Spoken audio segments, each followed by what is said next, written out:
Welcome to my channel. చాలా రకాల స్వీట్లు పాలతో తయారు చేస్తామండి.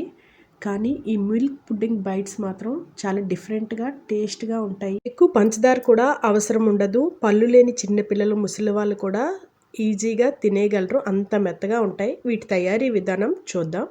ఈ రెసిపీ కోసం 1/2 లీటర్ పాలు తీసుకోవాలి. ఇప్పుడు ఇందులోకి 3 స్పూన్ల పంచదార, అలాగే 4 స్పూన్ల కార్న్ ఫ్లోర్ వేసుకోవాలి. ఈ కార్న్ ఫ్లోర్ మరీ ఎక్కువ అయిపోకూడదు. ఎక్కువైపోతే ఈ బైట్స్ అనేవి థిక్గా వచ్చేస్తుంది అన్నమాట.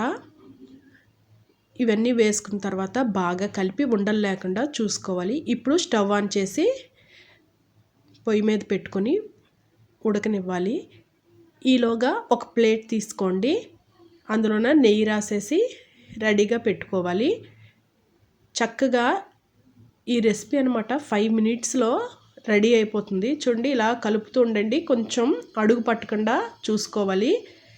ఇలా స్మూత్గా పేస్ట్ లాగా రెడీ అయిపోతుంది. 2-3 మినిట్స్లోనే దగ్గరగా ఉడికిపోతుంది. ఇప్పుడు ఈ విధంగా ఉన్నప్పుడు స్టవ్ ఆఫ్ చేసేయండి.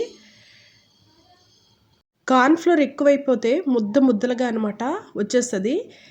4 స్పూన్స్ కరెక్ట్గా సరిపోతే ఇలా పేస్ట్ అనమాట స్మూత్గా వస్తుంది. ఇప్పుడు దీన్ని మనం రెడీ చేసిన ఆ ప్లేట్లోకి వేసేసుకోవాలి. ప్లేట్ని ఒక్కసారి ఇలా షేక్ చేస్తే మొత్తం అనమాట సమానంగా పరుచుకుంటుంది. ఇప్పుడు దీన్ని 1 అవర్ పాటు విడిచిపెట్టేయండి. చల్లగా అవుతుంది. చల్లగా అయితే దీన్ని చక్కగా ముక్కల్లాగా కట్ చేసేసుకోవచ్చు. 1 అవర్ తర్వాత నిలువుగా అలాగే అడ్డంగా కట్ చేసుకోండి. చిన్న క్యూబ్స్ షేప్లో అనమాట కట్ చేసుకోవాలి. దీన్ని వేరొక ప్లేట్లోకి ట్రాన్స్ఫర్ చేసైనా ముక్కలుగా కట్ చేసుకోండి, లేదా అదే ప్లేట్లో కట్ చేసుకున్న తర్వాత అయినా వేరొక ప్లేట్లోకి వేసేసుకున్న ఈజీగా అనమాట ప్లేట్ నుండి అంటుకోకుండా సెపరేట్ అయిపోతాయి.